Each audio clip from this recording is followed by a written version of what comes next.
Well, one thing that the COVID-19 pandemic may do is that it may bring us the world of tomorrow, maybe a little bit sooner than it would have otherwise arrived. Hi, everybody. I'm Bill Whittle here with Steve Green and Scott Ott, and we know everybody's talking about the pandemic. It's very difficult to talk about things other than that, at least in this early stage. As we get more and more time in it, we'll begin to understand that there are other news stories and so on. But right now, this is really the topic, so this is what we're going to talk about. What I would like to do, gentlemen, is I would like to look at the post-pandemic world.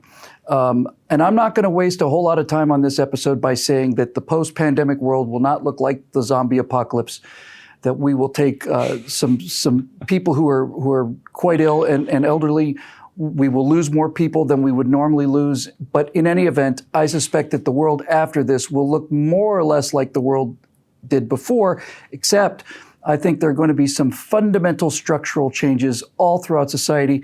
And guys, other than, I can't think of any way to do this rather than asking 7 or 8 different questions of each of you. We're not going to do that. So I'm going to just list a couple of things that I think are going to change, and then I'll just go to each one of you, and whichever ones happen to catch your fancy, you can respond to those.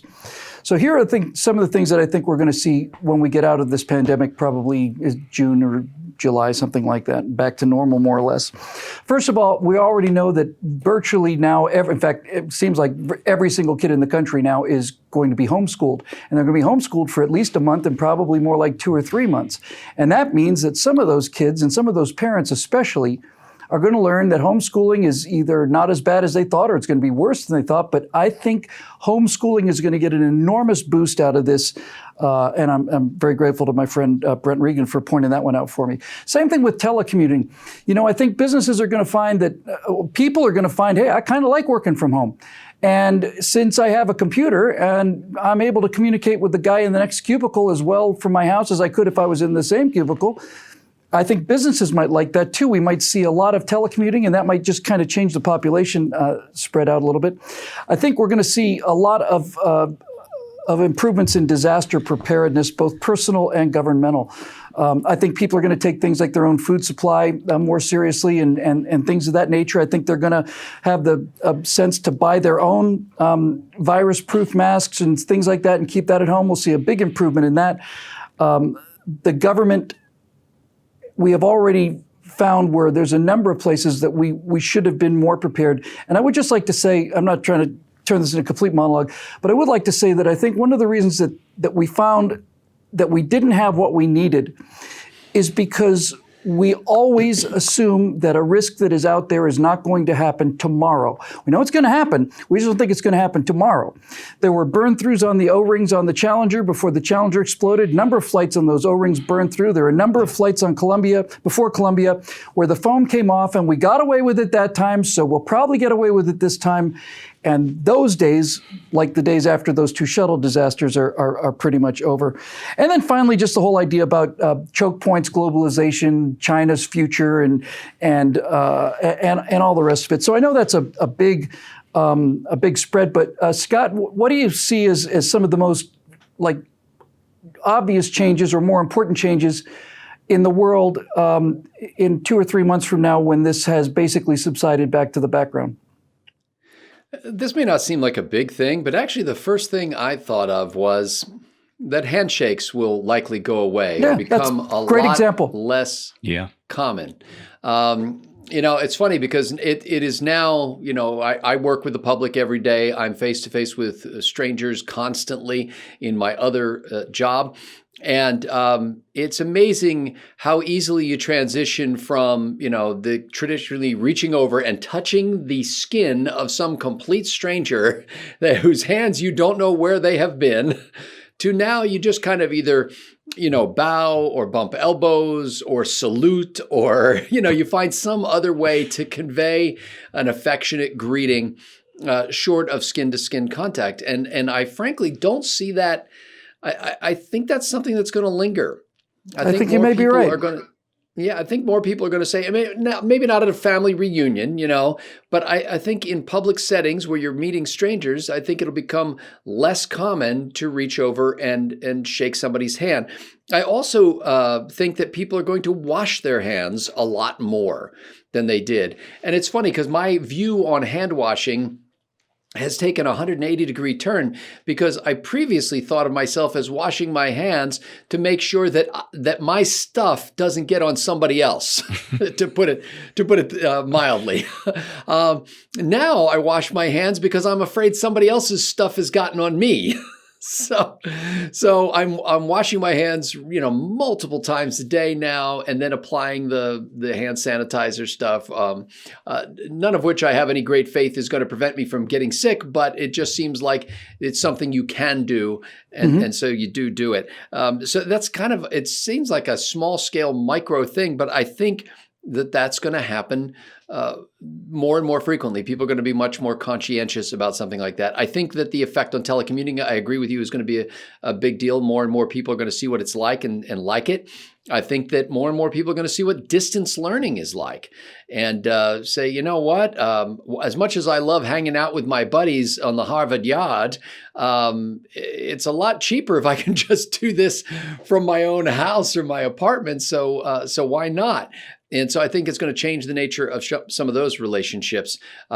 Fundamentally, though, I don't think it's going to change the relationships at the community level in the United States. Kids are still going to play football and soccer and baseball and basketball, and parents are still going to get together for scout troops, and people are still going to gather at church, and those kind of institutions will persist. And it's not going to fundamentally change everything. But I think if you take this approach, as you're taking here with this episode, it's kind of like, okay, we're in the situation we're in. What good can come of it? What can we learn from it that'll have a positive effect going forward? In what ways has this removed the blinders from our eyes that we see behaviors that needed to change for a long time and didn't? And I don't know why, Bill, I'll finish with this. I don't know why this made me think of this, but I'm listening to Victor Davis Hanson's book, The Second World Wars, and thoroughly enjoying the book. But one of the things that I hadn't really thought about is that the American success in mechanized warfare, tanks and trucks and things like that, was driven in many ways because every American boy wanted to or was actually working on gasoline engines at home before he ever got to World War II. And so we had this huge reserve of people who had their, sleeves rolled up and their arms covered with grease, digging into the intricacies of the internal combustion engine before we got overseas. So we were able to, tanks that were knocked out of action were gotten back into action much more quickly. We were also able to produce a lot more tanks than the other side could. Because of that habit of life. And I think that if we're able to develop habits of life here that will make us more effective in social interactions, they may also help us win the war against disease. Super quick follow-up, Scotty. You mentioned something I hadn't even considered on the list. Do you think church attendance is going to increase? Yeah, I actually do. I do too. I think more and more people are going to realize that, first of all, there's no evangelist like a body in a box at the front of the room. That I think there's something about going to a funeral where people go, hey, I guess this just isn't an endless gig. I mean, there's a certain point where the gig is over, and then what happens? And so I think people are spurred to think. I used to somewhat facetiously tell people when I was a pastor of a small church that I'd much rather preach a funeral than a wedding, because at a wedding, everybody's thinking about the bride, and at a funeral, everybody's thinking about their own future, their own destiny. I will tell you that this Sunday, our church had its first ever all online church service. So we watch from home. And it was interesting because the pastor said, they're in the middle of a capital campaign. They're actually expanding at multiple campuses, and they're building new children's wings, and more kids are coming in. And so they've got to, adapt to this capacity increase. And he said they don't anticipate that giving is going to decrease at all as a result of not having people going there face to face, because most people in that church are already giving online. Yeah. That's how they interact. So it's not going to deleteriously affect the church, and more likely than not, it will grow it. Steve, do you see any big kind of, structural changes? Because all of the changes that I listed as possibilities all seem to be good for conservatives. Yeah, in a couple of ways. Although before I get to that, I just want to tell you something really cute. No, people have been adopting different verses or choruses from songs they can sing to time out the 20 seconds or more you're supposed to be washing your hands. It's been a Facebook meme. You know, what song are you using? Well, I adopted this for my own. I get the water going. I get my soap. Space, the final frontier. These are the voyages of the Starship Enterprise. And I have to tell you, it was the most heartening thing in the world to overhear my 14-year-old son doing that the other day. It's like, it was just terrific. Makes me happy. Anyway, yeah, there are a couple of things that benefit. Well, in one, it's an American cause, and the other, it's conservative causes. The first is China. Listen, the hope was with China liberalizing economically, being brought into the World Trade Organization and all the rest, was that as the Chinese people got richer, that they would insist on more of their liberties, and China would eventually start to politically liberalize. And I think that has turned out to have been maybe the worst case of wishful thinking in recent history. And I was certainly guilty of it too. Richer people generally don't want to be told what to do, but that doesn't seem to be the case as China develops. It became obvious to me when I was reading about how Beijing has been economically colonizing Africa and even bits of Latin America, that their ambitions are imperial and need to be stopped. And the thing is, we don't want to fight a war with them because we have the ability to hurt each other very badly, but not the ability to force a decision on one another. It would be just a high-tech Pacific version of the First World War, and I don't want to fight that. That said, how do you put a stop to this? Well, Trump came along and said tariffs, and that's really only a partial solution. And I'm not a big fan of taxes anyway. But what we are seeing is that having just-in-time inventories combined with supply chains that reach from Africa to China to the Port of Los Angeles is just a bad way to run things in the crunch.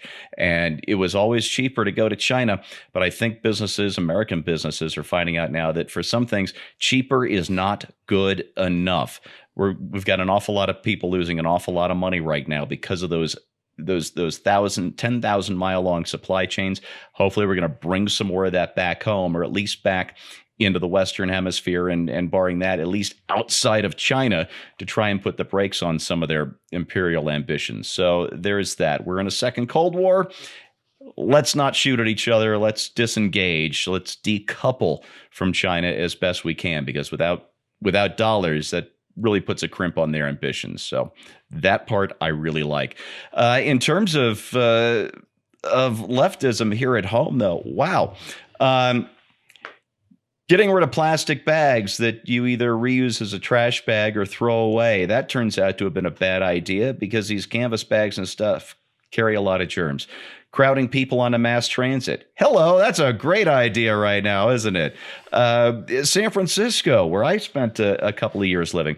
You know, the housing situation there is so bad that you've got these young programmers who are crowded together in bunk beds in tiny apartments. You know, they're shoving half a dozen bunk beds into tiny apartments, crowding these people together, treating the homeless as an endangered species. You know, coronavirus has a fecal transmission vector, and the streets of San Francisco are infested with poop.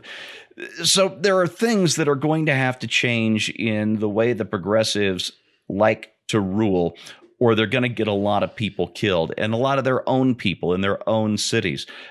They've made a lot of bad governing decisions, and these bad governing decisions turn out to be terrific attack vectors for an infectious disease like this novel coronavirus.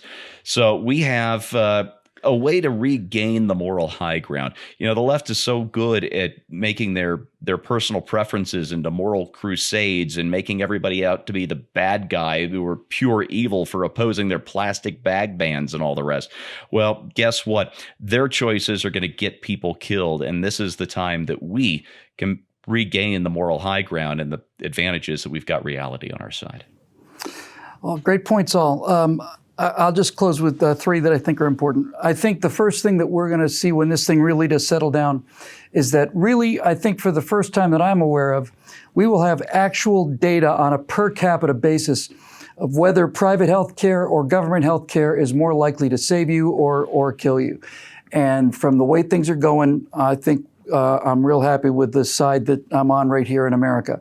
I think that this will, in fact, provide enough data to really shout down this idea of single-payer health care, because from what we're seeing at the beginning of this thing, they're not doing very well in countries that have this kind of national healthcare system. So I don't know, maybe I'll be wrong. Maybe Britain will do better than we do on a per capita basis, but I doubt it.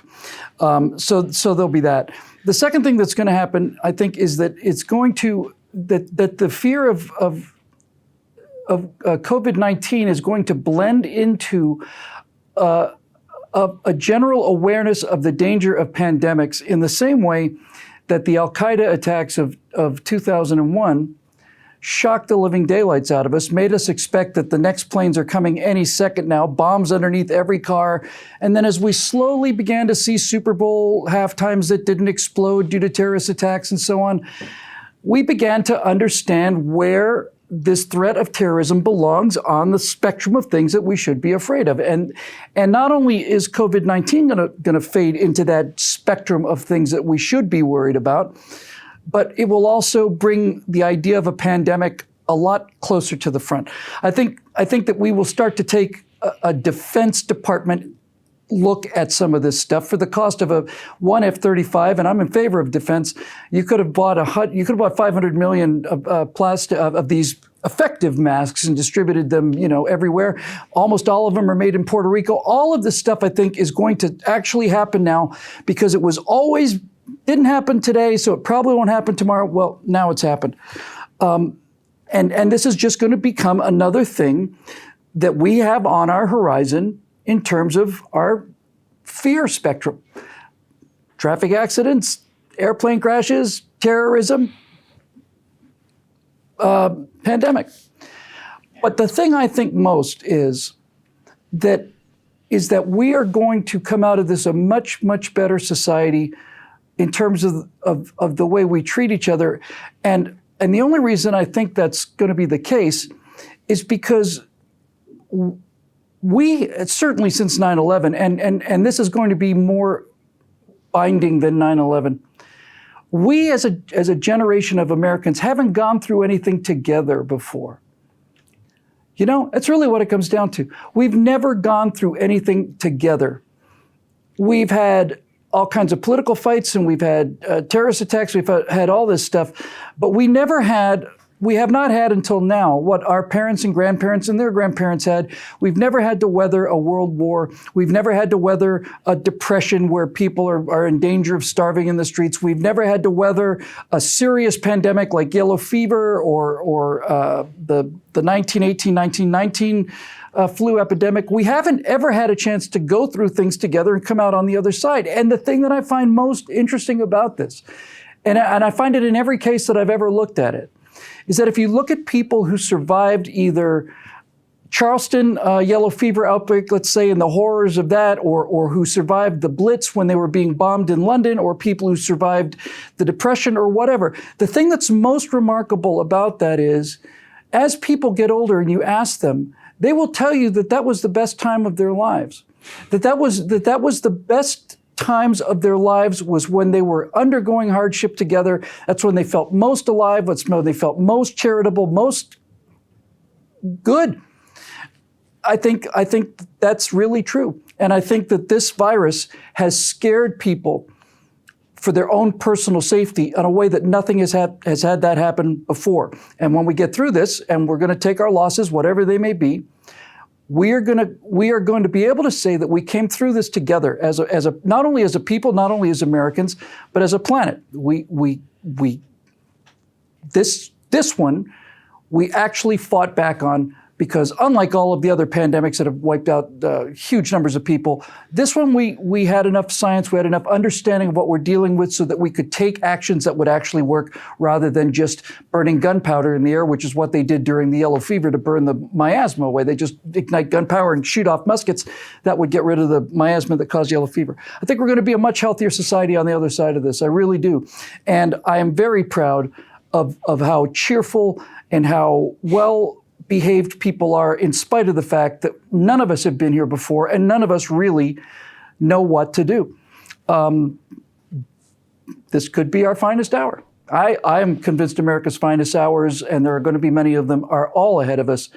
But the world that we come out of with this is not going to be as cynical, and it's going to be a lot smarter, and it's going to be, I think, a lot more united, because nothing puts people together like having the living hell scared out of them all at the same time by a force that is not each other. That'll do it for this edition of Right Angle, made possible by a small group of people who like hearing these kind of messages. And if you like messages like this and you think they're helpful, we're a business and we need members in order to keep it going. So if you want to go to BillWhittle.com, click on the Become a Member button. We'd love to have you. And you will find people who feel the same way about these things as you do. And that's a comfort as well. So for Steve Green and Scott Ott, I'm Bill Whittle. We'll see you next week on Right Angle.